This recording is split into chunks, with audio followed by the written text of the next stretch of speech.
Herzlich willkommen zu meinem Podcast. Wie wunderschön, dass du da bist. Eine Nachricht aus meinem Herzen kommt zu dir.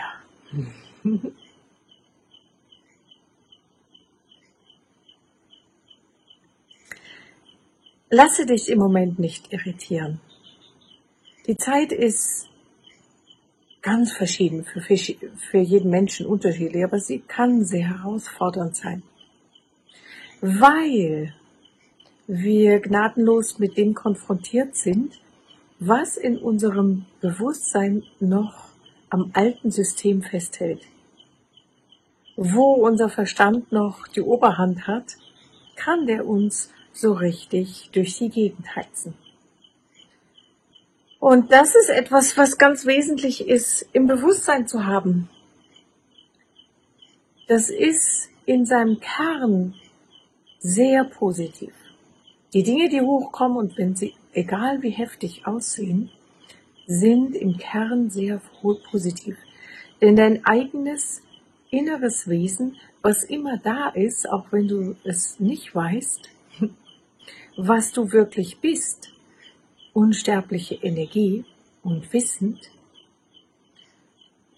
ja, du bist ja nicht der Anteil, der die Rolle da spielt, sondern du hast die Rolle, mit der du dieses Bewusstsein und diese Bewusstseinserfahrung machst. Und all das, was du jetzt hier auf der Erde, wie sagt man, noch in deinem System hast, aus früheren Leben, aus diesem Leben, alles das, was du bisher aus der Vergangenheit immer noch nicht hast verzeihen können, immer noch in dir rumort, überall da, wo du noch nicht Ja sagen kannst, dass du jetzt einfach eine Rolle als Mensch spielst mit all seinen Hochs und Tiefs und so weiter, wo du dich selber noch verurteilst, beurteilst oder andere und beurteilst, überall da, wo du noch Erfahrungen in deinem System hast, wo du dich selbst nicht zulassen kannst oder verurteilst für. Ja, all diese ganzen Dinge, die kommen hoch. Und die Fragen entlassen zu werden. Das heißt, die Frequenz auf der Erde, die das Bewusstsein der Menschen spiegelt, was ständig wächst, du wächst ja auch ständig in deinem Bewusstsein, das räumt auf mit den Limitierungen. Und die Limitierungen sind die Anhaftungen an die Rolle und die Erfahrung als Rolle. Ja, solange wir noch Schuld in uns erfahren, solange wir noch uns verurteilen oder andere verurteilen, das ist richtig oder das ist falsch. Ja, solange all diese ganzen Bindungen, die aus dem Verstand kommen, uns binden und wir uns dafür klein halten und hauen und ja, oder andere klein halten und hauen. Es ist immer vice versa. Solange kann dieses wirkliche Bewusstsein, was du bist, noch nicht voll rein und veranstaltet aber in deinem Leben Szenarien, die dir ermöglichen, wach zu werden. Die dir ermöglichen zu sagen, hoppla, was passiert mir denn eigentlich da?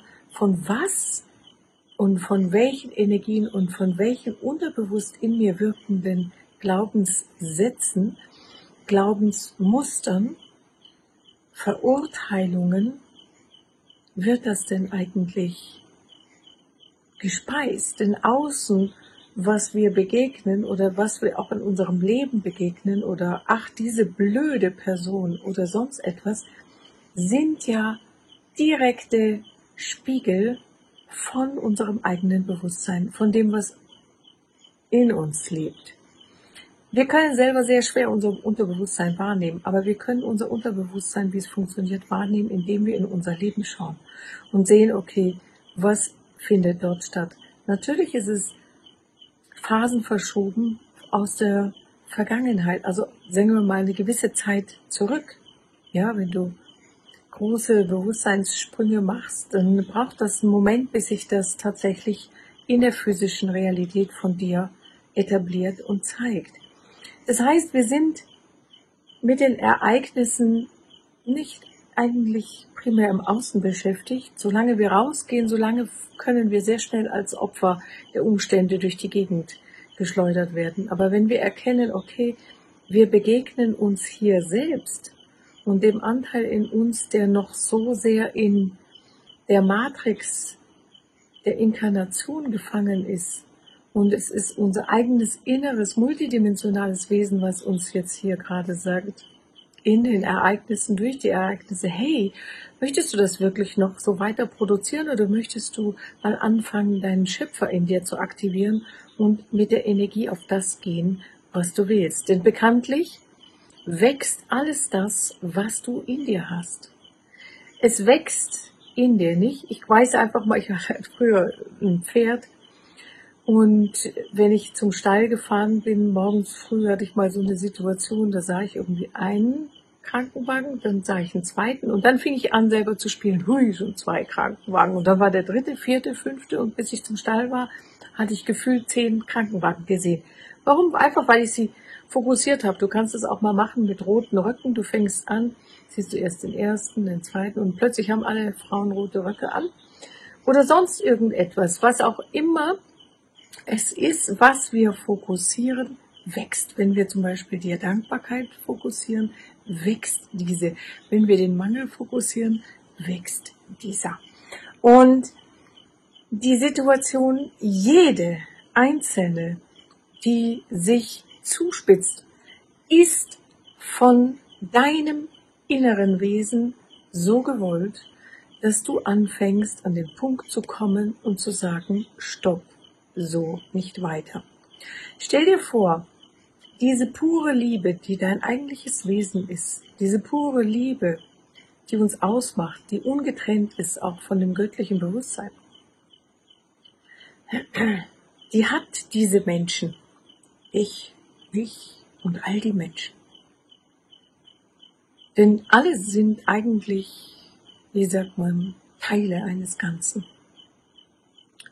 Wie sollen denn die Menschen auf der Erde aufwachen aus diesem Bewusstsein, wo sie drin sind, wenn nicht durch Schwierigkeiten?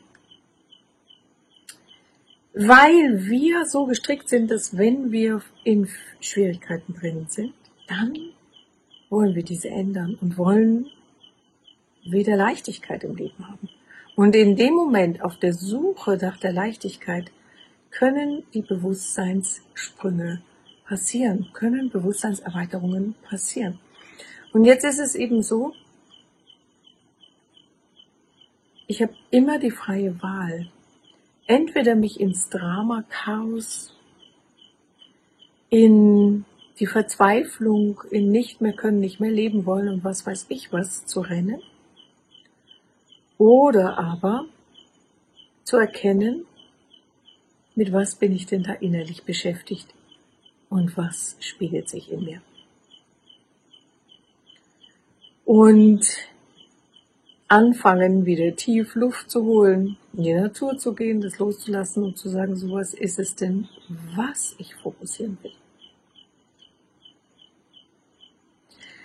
Es ist so geheimnisvoll, weil gleichzeitig ist alles zentriert in dir selbst, in jedem Einzelnen.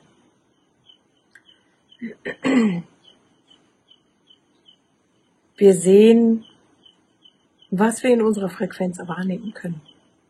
Wir sehen nicht drüber hinaus. Unsere Frequenz ändert sich mit unserem Bewusstsein. Je höher unser Bewusstsein, je höher unsere Frequenz. Je höher unser Bewusstsein, umso mehr haben wir ein bigger picture von allem, was ist.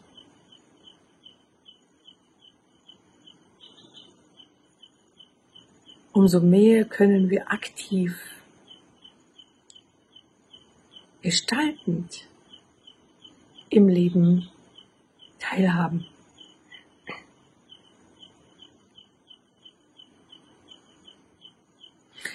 Es ist also absolut notwendig, im Moment, jeden einzelnen Moment am Tag immer wieder innezuhalten und zu beobachten, mit was bin ich eigentlich innerlich beschäftigt. Was habe ich vor mir? Habe ich Angstszenarien vor mir? Oder jubele ich meiner Zukunft entgegen, weil ich mit so vielen wunderbaren Projekten innerlich beschäftigt bin und so viel Freude habe?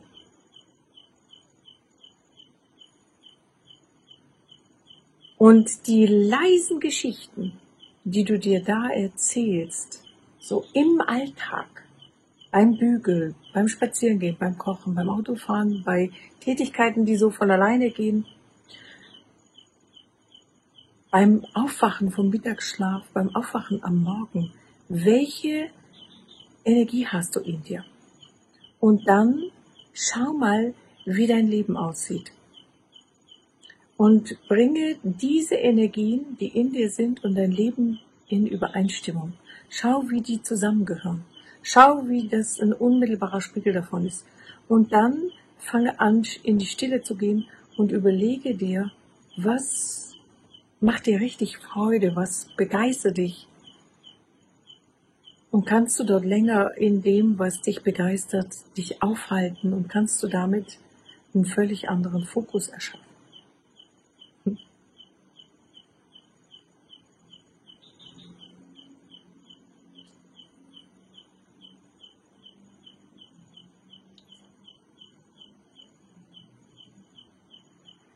Es ist jeder Augenblick am Alltag, im Alltag, jetzt, hier, gleich, in diesem Moment, wo du das hörst, direkt wenn du das Video ausschaltest, kannst du, also nach dem Video, kannst du anfangen, das mal anzuschauen.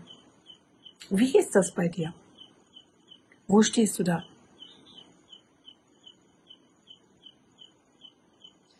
Wenn wir alles Negative an negativen Gedanken, an negativen Erwartungen, an negativen Predictions, also wie sagt man, Voraussagungen, an negativen Erwartungen, an negativer Vergangenheit, alles, was negativ in dir ist, was destruktiv in dir ist, wenn wir das anfangen zu sehen und zu entlassen, zu löschen aus unserem System, an einem Fluss zu sitzen und in den Fluss hineinzuschicken, einfach entlassen mit vielen verschiedenen Möglichkeiten. Techniken gibt es dazu auch. Bei mir in den Kursen gibt es ganz viele Techniken zu diesem Thema. Also da, wo wir diese Negativität in uns selbst entlassen, machen wir Raum für das, was wir wollen in unserem Leben. Denn jeder, und so auch du, willst ja ein Leben leben, was tief erfüllt ist und wo du dankbar bist, glücklich bist und dich sicher fühlst und tun kannst, was du wirklich von Herzen gerne machen möchtest. Wo du Freude hast, wo du mit anderen Menschen lachen kannst. Und wenn das nicht der Fall ist und du das nicht so leben kannst, dann bedeutet es nichts anderes als all das in dir, was sagt, du kannst das nicht, zu entlassen. Und das ist insbesondere, wenn wir immer noch an der Vergangenheit in irgendeiner Form hängen und immer noch dem und dem sowas von die Eltern oder sonst wer sowas von ärgerlich sind und immer noch die Geschichten nicht verzeihen können, nicht entlassen können, immer noch an ihnen herumkauen, immer noch meinen, die müssten wir weiter retardieren. Ja, das ist ja klar, das ist dann in dir und geht weiter und weiter und weiter in dieser Form. Und wenn du das verzeihst und entlässt, befreist du dich und machst dein ganzes Feld auf für die neuen Samen, die du sehen willst, die neue Zeit, die neue Erde, die 5. Dimension,